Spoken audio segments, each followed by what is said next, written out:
a Chag Hassucote. E o Senhor tem nos abençoado e vai continuar nos abençoando. Se ontem foi bênção, hoje a bênção é dobrada. Amém? Marcos 10, 17, quem encontrou, disse amém. Quem não encontrou, diga misericórdia. Vamos achar. É importante que você abra, que você encontre, que você marque, para que você possa estudar em casa. A palavra do Senhor nos assegura em Marcos 10, no versículo 17, uma história sobre um rapaz, um jovem, um garoto. E essa história vai falar muito forte ao nosso coração. Amém? Ora, ao sair para se pôr a caminho, correu para ele um homem, o qual se ajoelhou diante dele e lhe perguntou: Bom mestre, que hei de fazer para herdar a vida eterna? Respondeu-lhe Jesus: Por que me chamas bom? Ninguém é bom, senão um que é Deus. Sabe os mandamentos? Não matarás, não adulterarás, não furtarás, não dirás falso testemunho, a ninguém defraudarás, honra a teu pai e a tua mãe. Ele, porém, lhe replicou: Mestre, tudo isso tenho guardado desde a minha juventude. E Jesus, olhando para ele, o amou e lhe disse: Uma coisa te falta.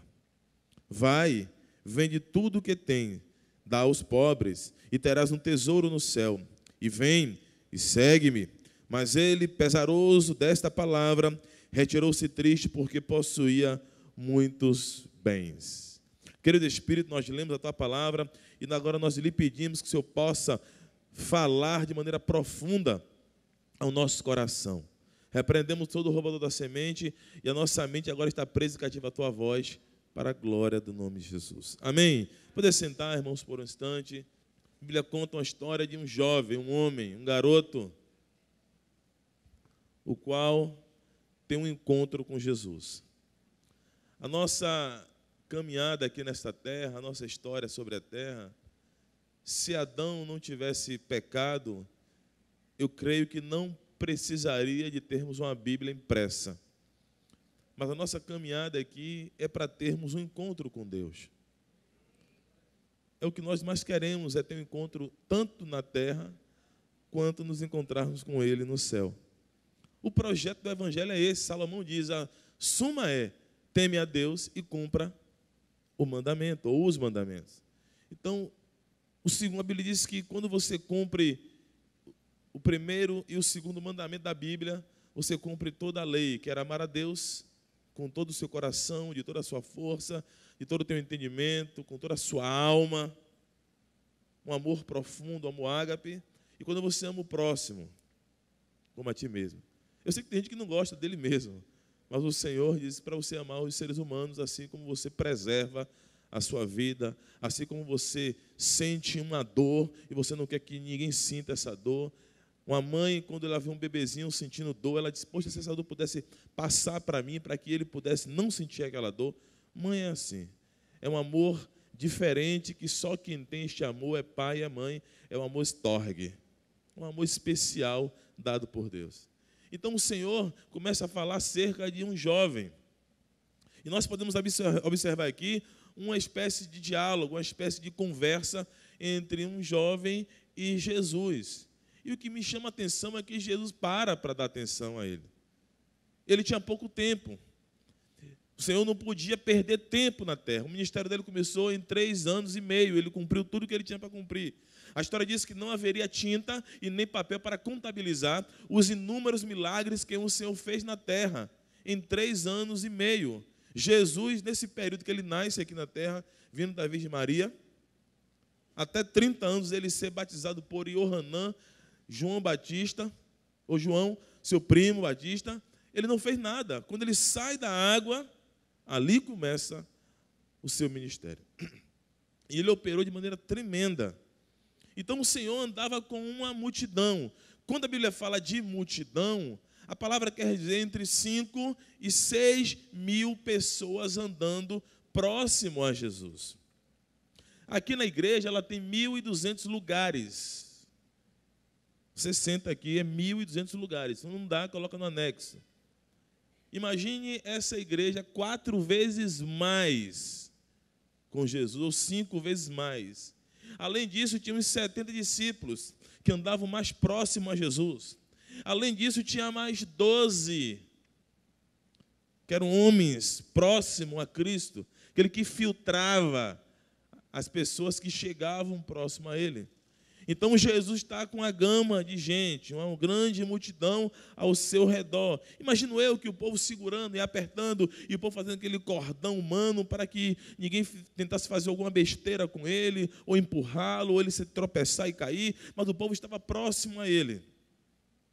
E o Senhor começa a falar aqui que também existia um jovem, que era riquíssimo. Esse jovem, por ser muito rico, ele também tinha uma grande multidão. Ele tinha os seus homens próximos, que estavam para proteger ele de um sequestro, de um furto, de um assalto, de um atentado. Então, o jovem também andava com muita gente, ele não estava só. Eu creio que ele não andava sozinho. Ele tinha um pouco de gente. Observe quando Jesus vai para a cruz, ficou para decidir entre Cristo e Barrabás. Era um sujeito, um ladrão que criava motins políticos naquela época. E quando o Senhor está na cruz, tinha também 2 ladrões, uma à direita e uma à esquerda. Então, naquela época também tinha os assaltantes, homens perigosos. Eu me lembro quando no Antigo Testamento, quando Nabal estava para tosquear as suas ovelhas, a história diz que Davi não era rei, mas ele liderava 400 homens perigosíssimos. A história diz que nenhuma ovelha de Nabal foi perdida, porque Davi estava ali. Então os ladrões não tinham coragem de se aproximar e furtar ou de roubar uma ovelha, porque senão eles têm que se ver com Davi. Então nós começamos a pensar clinicamente como estava esse contexto, esse palco histórico que o Senhor está aqui. Um diálogo entre um jovem que a Bíblia não diz o nome. Fala que é homem, fala que é jovem, fala que é um moço, fala que é um rapaz, mas não identifica. Quando você dá nome a uma pessoa, a um objeto ou a alguma coisa, você quer alienar aquilo para você. Você se lembra? Tem gente que coloca o nome do cachorro. Não vou dar nome aqui para daqui a pouco até acertar o nome de gente aí. Aí pagar um mico aqui. Mas bota o nome de um cachorro. Mas o cachorro morre. Aí quando vê falar que eu lembro de fulanozinho que nós criávamos. E isso porque você traz a memória. Eu me lembro quando Moisés nasce, Joquebede e Anrão não colocaram o nome em Moisés. Por que não botaram o nome? Porque tinha um genocídio já deflagrado por Faraó, que todo menino homem, como diz no interior, menino macho, tinha que morrer. Então os pais não deram nome, porque sabia que Moisés iria morrer. E passou 3 meses sem nome. Quem deu nome a ele foi a filha de Faraó. Disse: o nome dele será Moisés, porque das águas ele foi tirado. Então por isso que dá nome. Então esse jovem não foi identificado. Não sabe-se, a Bíblia não coloca a luz, claro, para você identificar quem foi esse garoto, quem foi esse rapaz. Diferentemente de João, no capítulo 12, a Bíblia diz que faltava 6 dias antes da Páscoa, e a história diz que Jesus, ele vai para Betânia, e ele está ali, fizeram uma ceia, fizeram um banquete para Jesus, e à mesa estava sentado ali Lázaro, aquele que ele havia ressuscitado dentre os mortos. A Bíblia diz que Marta estava servindo, e Maria entra com um vaso de alabastro na mão, e ela parte aquele vaso de alabastro, e ela começa a meter na cabeça de Jesus, porque Jesus estava embaixo. A mesa não era essa mesa que nós usamos hoje, mas a mesa era muito pequenininha, era baixinha, e ela começou a derramar aquele nardo puro, fino, sobre Jesus. E quando chegou nos pés de Jesus, ela começou a passar, e pegou seu cabelo e começou a enxugar. E a história diz que Judas sai da mesa e começou a repreender, começou a chamar a atenção dela, começou a praguejar, dizer: como é que você faz um gasto desnecessário, podendo lhe vender por 300 denários e dar aos pobres? E ele começa ali a repreender. Jesus repreende ele, diz: olha, pare com isso, Judas, porque os pobres vocês sempre terão, mas o que ela fez foi preparar o meu corpo para o dia do meu sepultamento. E aonde que o evangelho for pregado, nós vamos lembrar dessa passagem e vamos identificar que quem falou foi Maria, para a memória sua.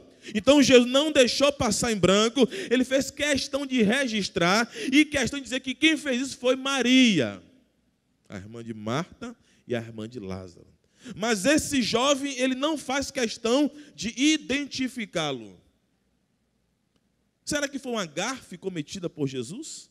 Será que foi uma gafe cometida pelo jovem Marcos, de não colocar o nome desse jovem aqui, dizer, não, foi fulano de tal, que foi ter um encontro com Cristo? Na verdade, não foi uma falha de Jesus e nem uma falha de Marcos. Isso aqui, na verdade, foi uma grande virtude, porque quem está falando com Jesus aqui não é um jovem. Ele está representando uma classe de pessoas. Ele está representando uma categoria de pessoas. Subentende-se que se vai um deputado se aproximar de Jesus e começa a conversar com Jesus, eu ia entender que quem está falando aqui é uma classe de políticos. Ele estava representando alguma Câmara, algum Congresso, algum Senado.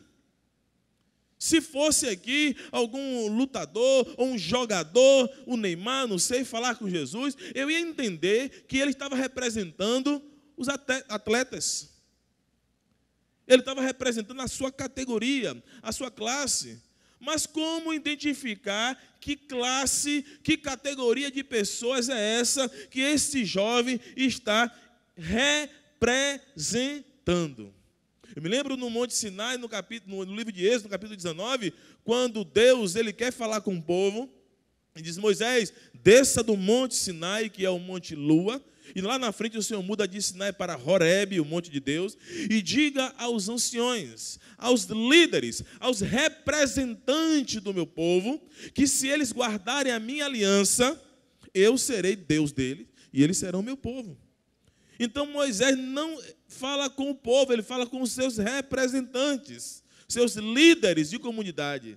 Então Jesus está fazendo a mesma coisa. Ele está falando aqui com um rapaz que está representando uma categoria e uma classe de pessoas. Mas que categoria é essa? Que pessoas são essas que ele está querendo atingir e que ele quer falar? A primeira coisa é que esse jovem, ele tem acesso a Jesus. A história conta que Jesus andava com 6.000 pessoas, sem contabilizar mulheres e crianças.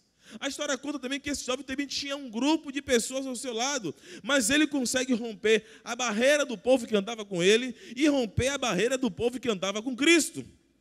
E ele teve livre acesso a Jesus, sem ser bloqueado ou interrompido. Aí eu me lembro quando o Senhor estava naquela cruz, e ele diz algo tremendo, ele diz, tetelestai, a dívida foi paga. E ele entrega o Espírito para Deus. A Bíblia diz que o véu do templo se rasga de alto a baixo, nos dando livre acesso ao Kodesh Kodeshim, a presença dele. Está falando de um povo que tem livre acesso a Ele, que tem livre acesso à presença dEle, um povo que tem intimidade com Ele, um povo que é lavado e remido pelo sangue dEle.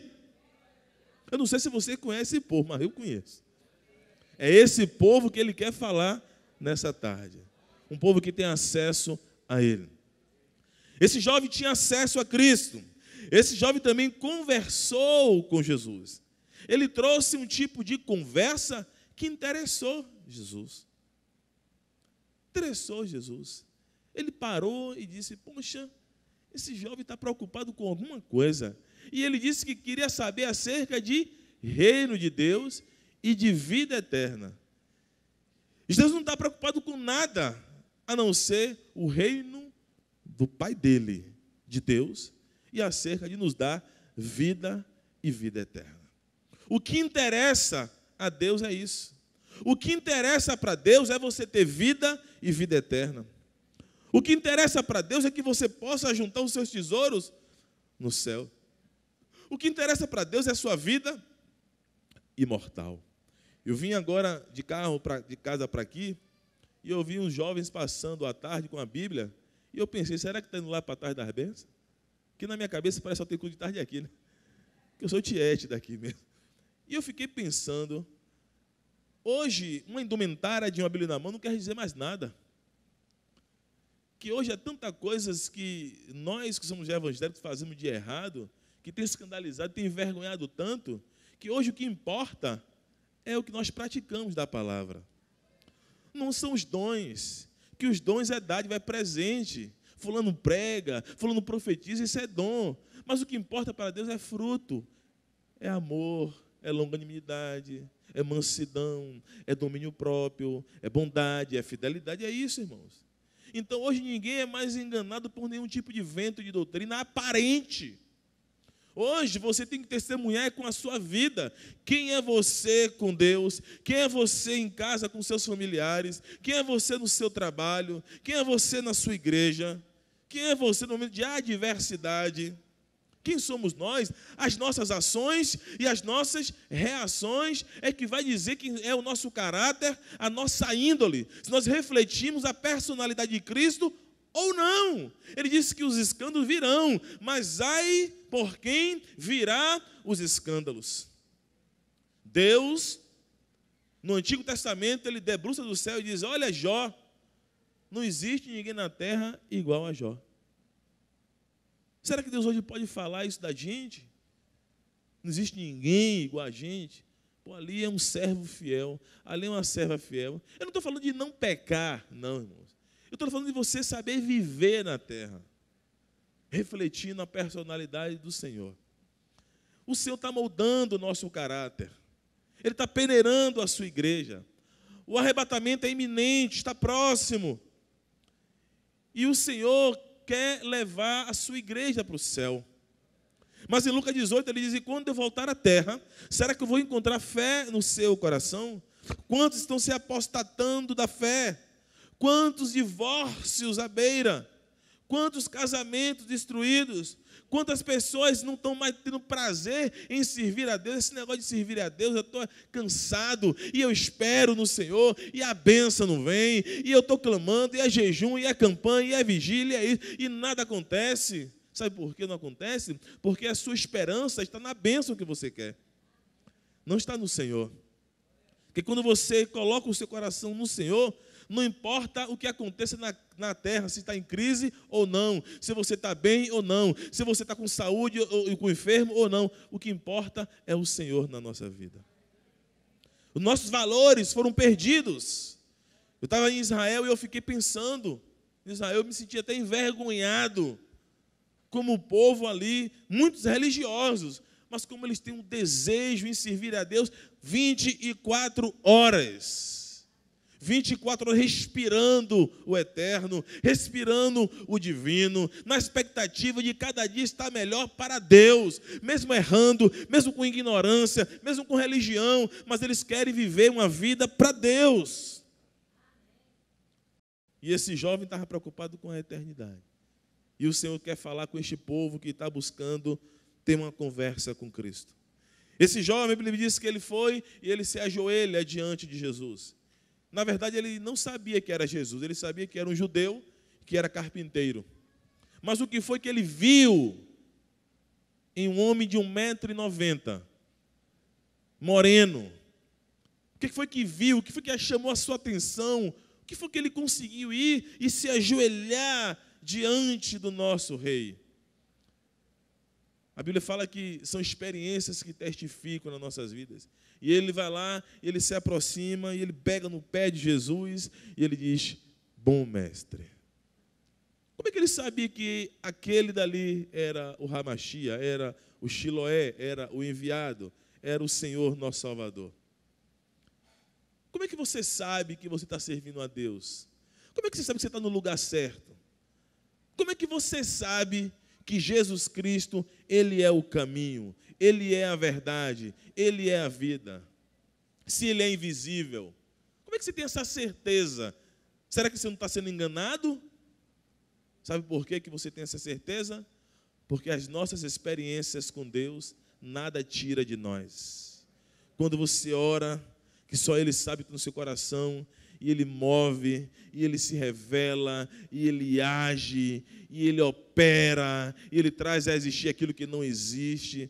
Você fica apaixonado, você fica enamorado, você fica louco por esse Deus.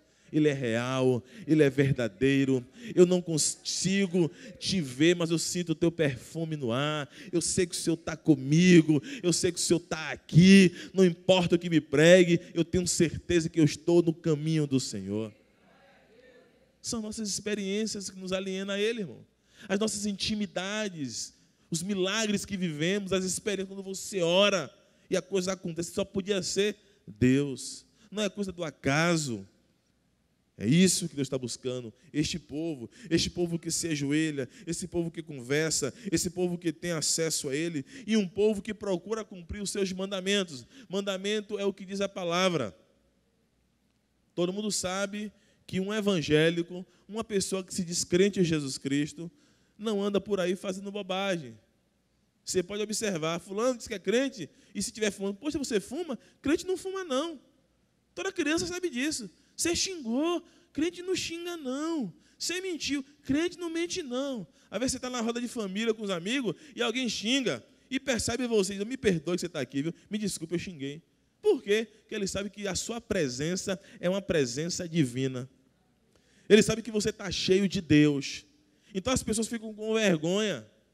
Outro dia um rapaz, eu passei por ele num lugar e ele estava com um copo de bebida na mão. Quando eu me aproximei, ele fez assim: ô bispo, tudo bom? Como é que está o senhor? E na paz, está tomando um, é? Ele tá jóia. Mas morrendo de vergonha. Por quê? Porque ele sabe que existe alguma coisa diferente em nós.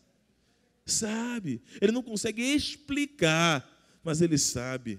Porque a Bíblia diz lá em Salmos, em João, o Senhor dizendo: e eu vos fareis deuses sobre a terra, não para ser adorado, mas para que o mundo saiba que existe um Deus que cuida da sua igreja.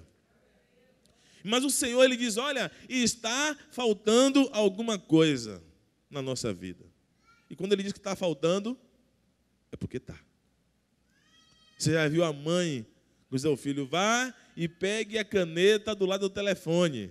E o menino vai: mãe, é assim na Bahia, né? Eu não achei, não. Mas está aí. Menino, se eu for aí achar, tu vai tomar uma surra. Pode vir, já revirei tudo. A mãe vai e acha. Parece que é um negócio, só ela enxerga isso.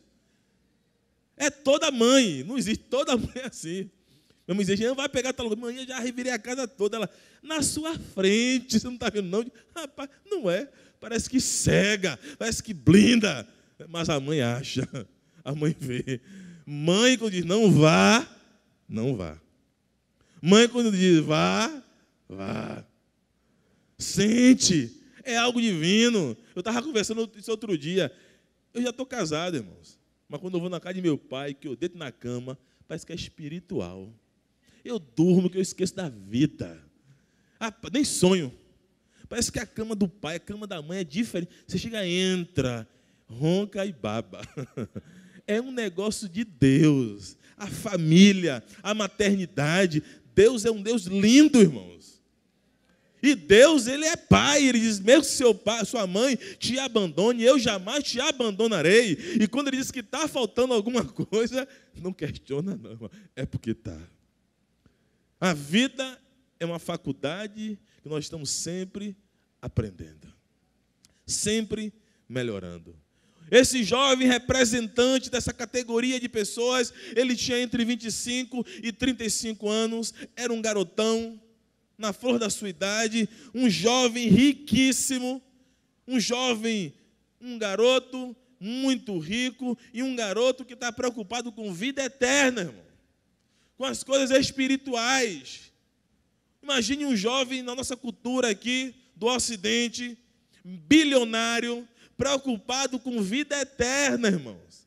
Pense vocês, um jovem educadíssimo, um jovem que conseguiu atrair a atenção de Jesus, um jovem que conseguiu furar o seu bloqueio, o bloqueio de Cristo, um jovem que se aproximou e pôde tecer uma conversa harmônica, saudável, construtiva.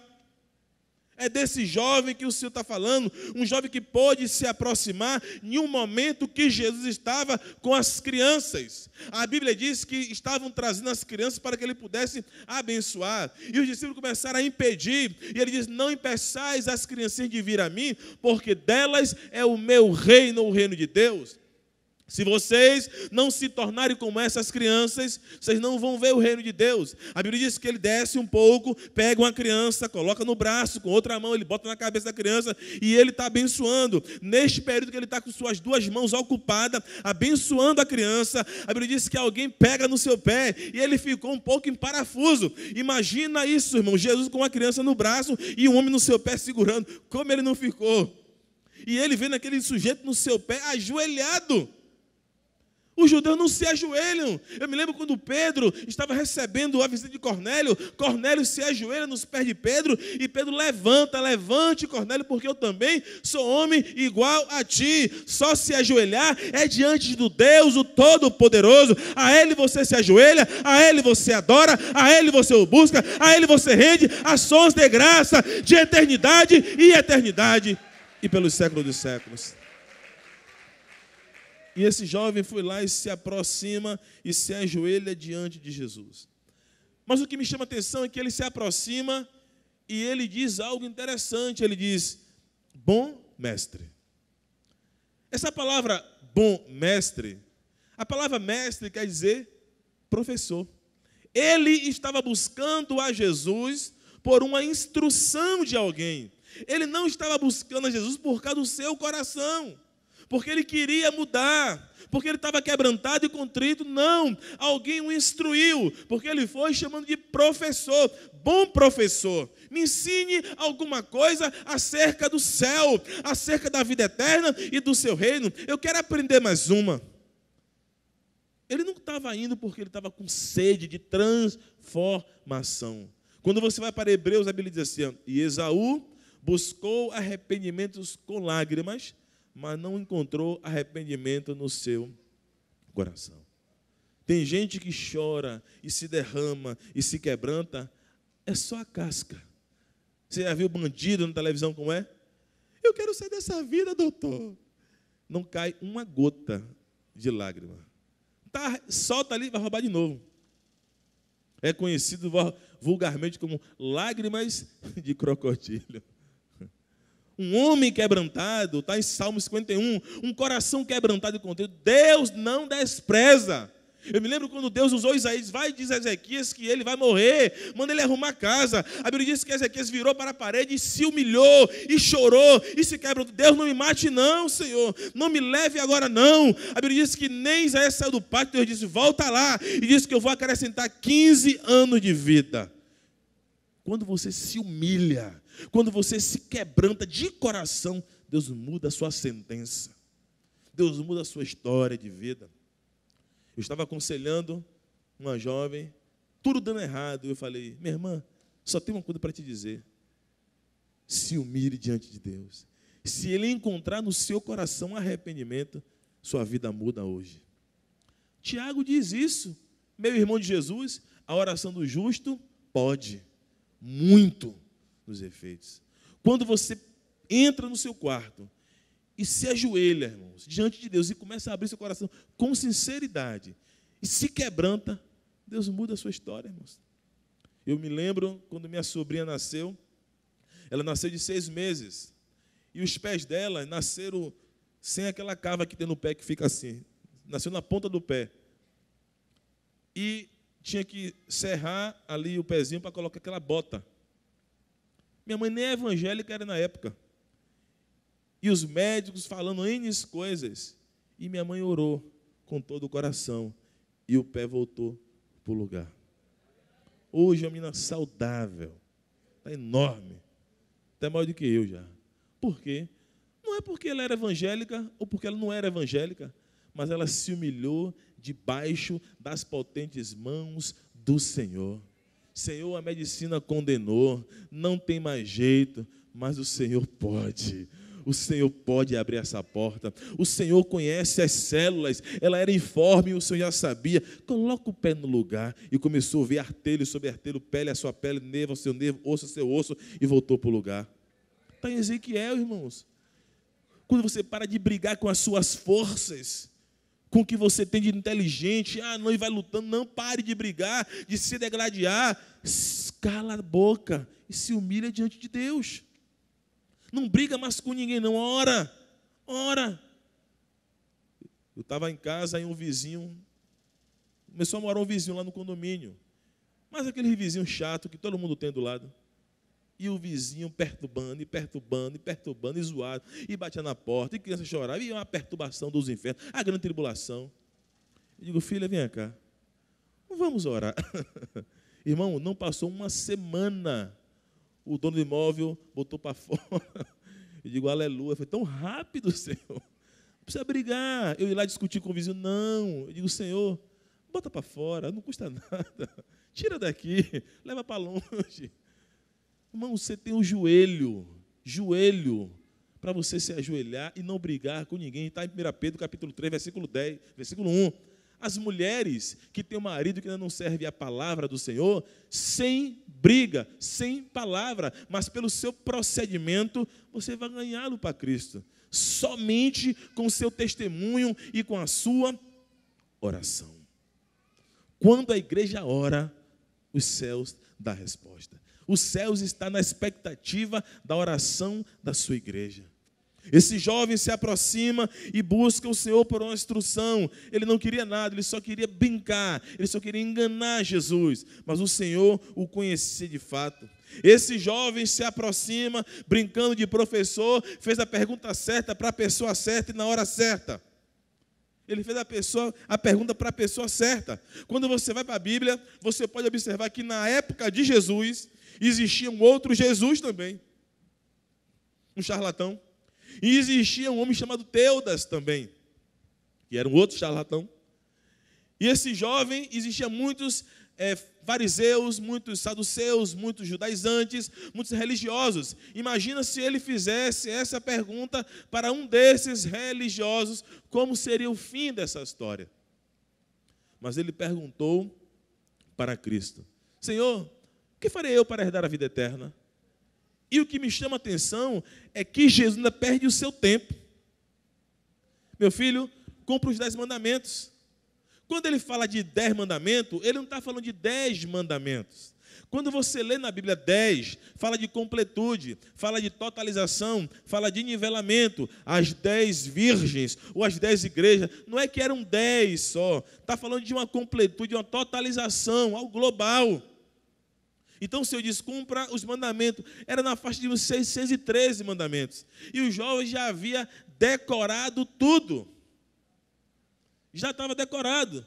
Por isso que os professores dizem assim, olha, não é bom você aprender a prova, decorar a prova, você tem que aprender a matéria. Quando você aprende, já vê aquele menino que toma 0 na primeira unidade, 0 na segunda, 0 na terceira, 0 na quarta, vai para a dependência 0, vai para a recuperação, ele passa em tudo. Já viu? Ninguém tem esse filho aqui, graças a Deus. Mas existe alguns por aí fora, porque ele come o livro, ele aprende tudo. Não importa se é trabalho, se é prova, ele vai lá e acerta e passa. Porque ficou brincando o ano inteiro. Então esse jovem vai, o Senhor disse, olha, não mate, não roube, não furte, honre o pai, honre a mãe, e tal. Começa a dizer. E eu imagino, irmãos, que ele até sorriu. Se a conversa acabasse agora, nós iríamos dizer que esse jovem estava salvo. Imagine, vamos conversar, imagine se eu me aproximo de Jesus agora, digo, Senhor, o que eu faço para ir para o céu? Ele diz, cumpra o mandamento. Tá bom, obrigado, tchau, tchau. Na minha cabeça, eu estava cumprindo, porque ele dizia, eu cumpro desde pequeno. Isso para mim já é batata. Lá em Israel, quando um jovem completa 13 anos, ele faz o bar mitzvah.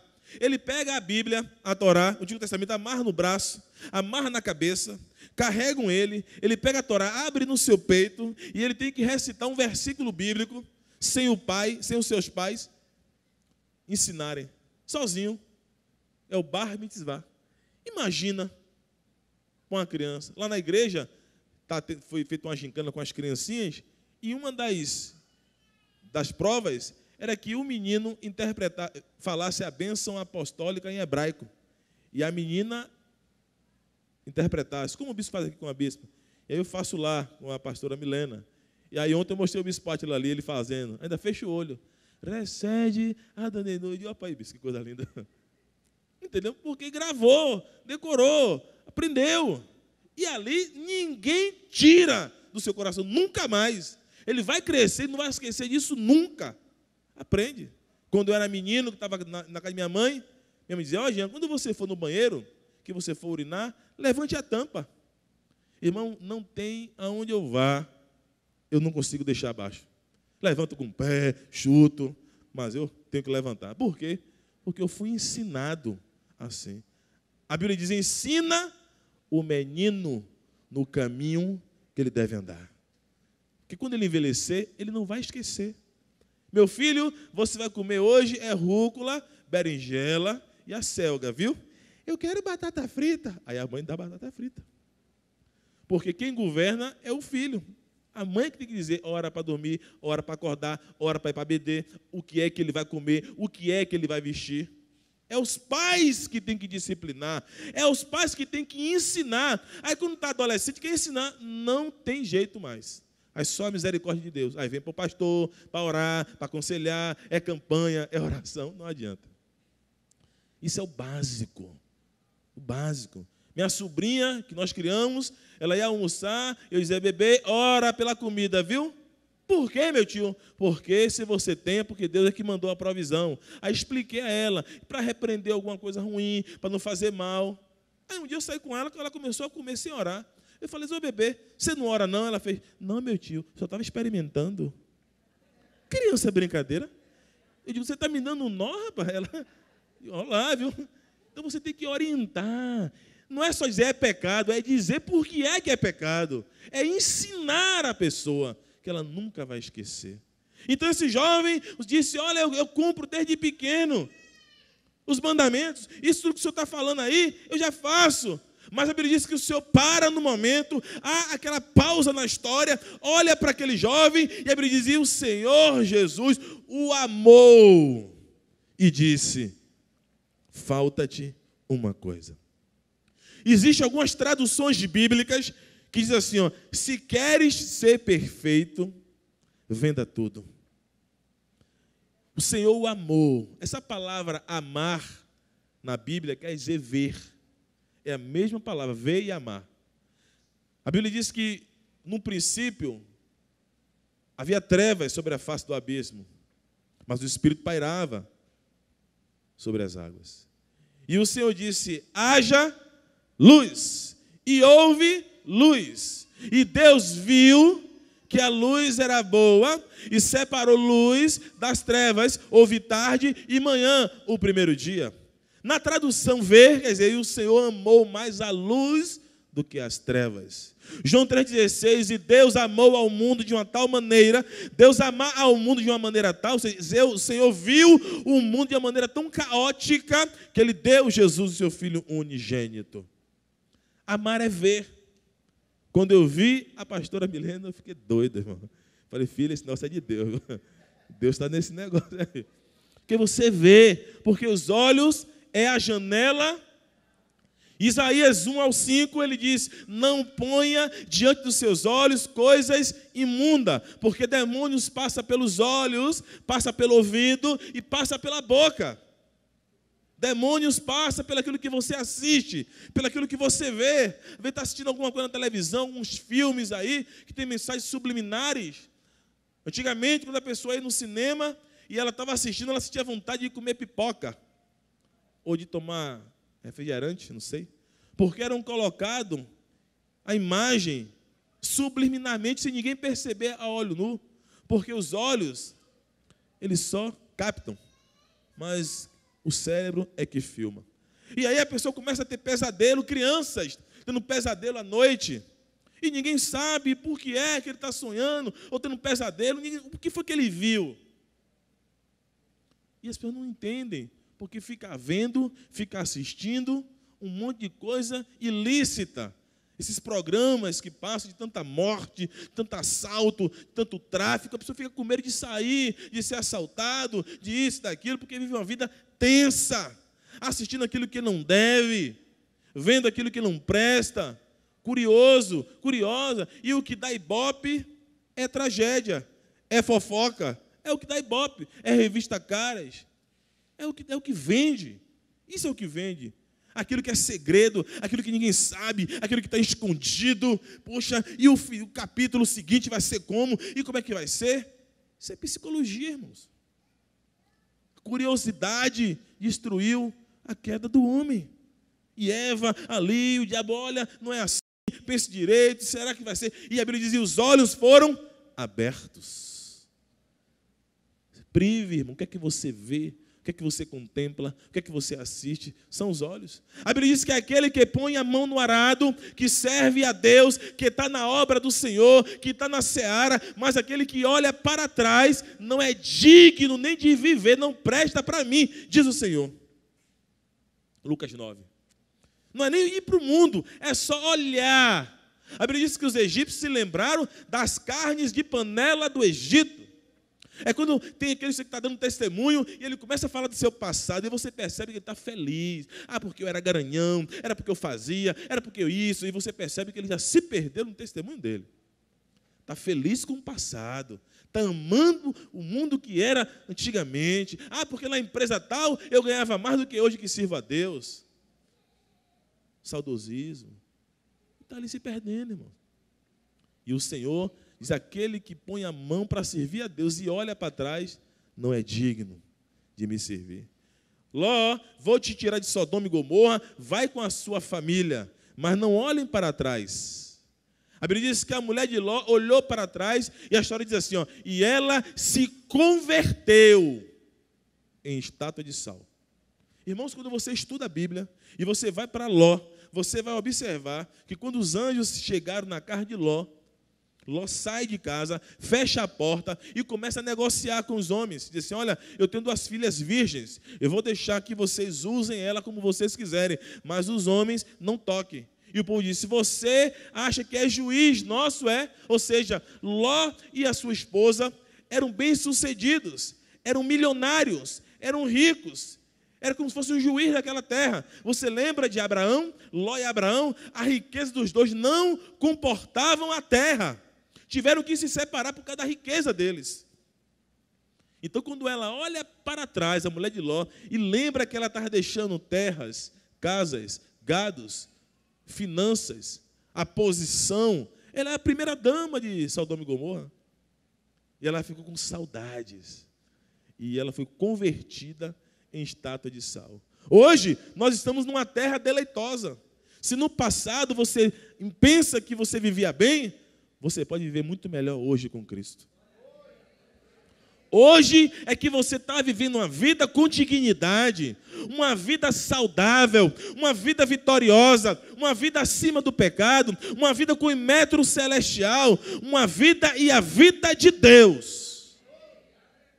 Hoje é que você tem vida, é que você tem paz, é que você deita e dorme e acorda bem, é que você está em paz com você e com Deus, que nada te condena, que nada te acusa, que você está tranquilo com o teu Senhor, com a tua família, com o teu pastor, com a tua igreja, com a tua empresa. As coisas velhas se passaram, tudo agora é novo para você, nova felicidade, nova vida, momento de vitória em vitória e glória em glória no Senhor.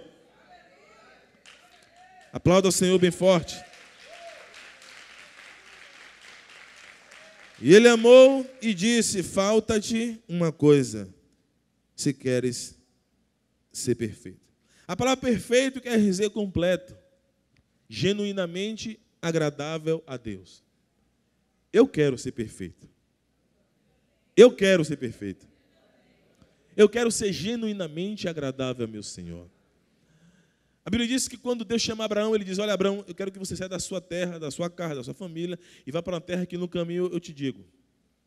Abraão teve 6 experiências com Deus. Deus apareceu 6 vezes para Abraão.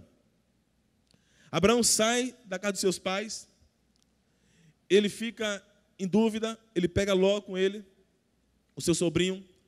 Abraão vai e começa a peregrinar. Dali Abraão tem uma briga com Ló por causa da riqueza e manda o seu sobrinho embora. Olha que responsabilidade. Depois ele se precipita e deita com a sua escrava para ter um filho de Deus. Abraão começa a fazer um monte de bobagem. Ele chama a sua esposa e diz, vamos mentir, porque vamos entrar no Egito e você é muito bonita. Se o faraó lá ver, vai querer ficar, então você vai dizer que é minha irmã. E começou a fazer uma mentira ali. E Abraão começa a falhar, e falhar, e falhar, e falhar, e falhar, e errar. Mas quando chega no capítulo 17 de Gênesis, Deus aparece para ele e diz assim: eu sou, Abraão, o Deus Todo-Poderoso. Ande na minha presença, Abraão, mas seja perfeito. Não é só você andar com Deus, mas é você ser perfeito, porque os caminhos de Deus é perfeito. É você ser genuinamente agradável a Deus. Você vê aquela pessoa, aquele amigo que anda com você, mas você fica preocupado dele cometer qualquer bobagem, de falar uma bobagem, e está com você, você fica apreensivo dele fazer uma besteira, dele se portar mal. Você rapaz, se controle, você está num ambiente assim, você vai falar com o fulano de tal, você fica apreensivo, porque ele anda com você, mas você não consegue controlar o seu ímpeto, as suas emoções. Tem gente que anda com Deus, mas Deus fica olhando: meu Deus, será que ele vai fazer o que agora? E o Senhor quer que você ande com Ele, mas que você seja perfeito, que você seja completo, que você seja genuinamente agradável a Ele. Paulo, ele diz também: eu quero ser perfeito, até que todos cheguemos à estatura de varão perfeito. Paulo vivia num combate, esmurrando o seu corpo. Paulo dizia: o bem que eu quero fazer, eu não faço, mas o mal faço, por causa da minha carne. E o bem, quando faço, o mal está em mim. Paulo vivia o tempo todo nesse conflito, mas ele diz: mas eu preciso ser perfeito, eu preciso ser agradável a meu Senhor. Não importa o que o mundo diga a meu respeito, o que importa é a minha vida com o meu Senhor. O próprio Deus, Ele é perfeito. Romanos 12:2, não vos conformeis com este mundo, mas transformai-vos pela renovação do vosso entendimento, para que possa experimentar a vontade de Deus, que é boa, perfeita e agradável. A vontade de Deus é perfeita, é completamente, genuinamente agradável a Deus. Deus quer te colocar no centro da vontade dEle, para que você possa experimentar o melhor que Ele tem para você. Você até pensa: não, eu posso ser feliz, mas Ele quer te fazer muito mais feliz. Ele quer te deixar realmente completo, sem faltar nada. Está na Bíblia, capítulo 2 de Atos, que entre os apóstolos não tinham necessitado algum, e eles tinham tudo em comum, não faltava nada. O que falta hoje para você ser feliz? O que está lhe faltando? Se você está aqui e não entregou sua vida para Jesus, lhe falta isso. Mas se você já tem Jesus, falta você se render e deixar a vontade dele imperar na sua vida. A vontade dele é que tem que te governar. Ah, Deus, eu quero assim, tem que ser assim, não vai ser assim. Ah, bispo, eu estou namorando com fulano de tal, serve a Deus? Não, mas é quebrantado, viu, bispo? É uma pessoa temente a Deus. Vai procurar o que fazer, irmão. As coisas do Senhor não é assim, não. É perfeito, é completo, enriquece, não traz dor. Tudo que Deus tem é bom para mim e para você. Não vai lhe deixar apreensivo, inquieto, ansioso, sem dormir. Não, a bênção do Senhor, ela vem, lhe traz paz, lhe traz segurança, lhe completa. A bênção do Senhor, ela é duradoura. Uma irmã recebeu uma grande vitória na prefeitura, um emprego que ganhava muito dinheiro. Mas de vez em quando ela: bispo, eu acho que eu vou para o aviso. E já estava me irritando já. Bispo, será que eu vou sair? Minha irmã, você vai.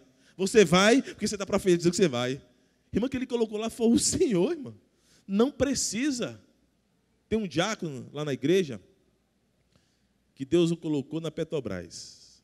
E aí começou essa crise da Petrobras aí. Essa roubalheira.